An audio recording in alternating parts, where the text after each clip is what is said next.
and now the perpetrator, he's trying to, you know, blame her. Put all the blame on her. Yeah, he's trying to blame her, and of course there's nothing there present that, you know, to support anything that he's saying, you know, but to try to blame her, it's almost trying to say, well, you're responsible for your own death, but then when I'm hearing about the power and control and the fact that, you know, my daughter has this personality that if she didn't want to talk to you, she wouldn't talk, you know, and that's with anybody, you know what I'm saying? So, and in that situation, he came in and he tried to make her have a conversation with him where she hadn't been talking to him for a couple of days, that I found out from my wife.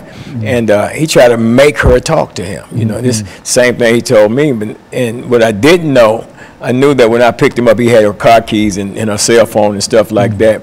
But what I didn't know was that she was, until I heard his testimony, viewed his video testimony, that she was actually trying to leave. And he came out of the house, her house.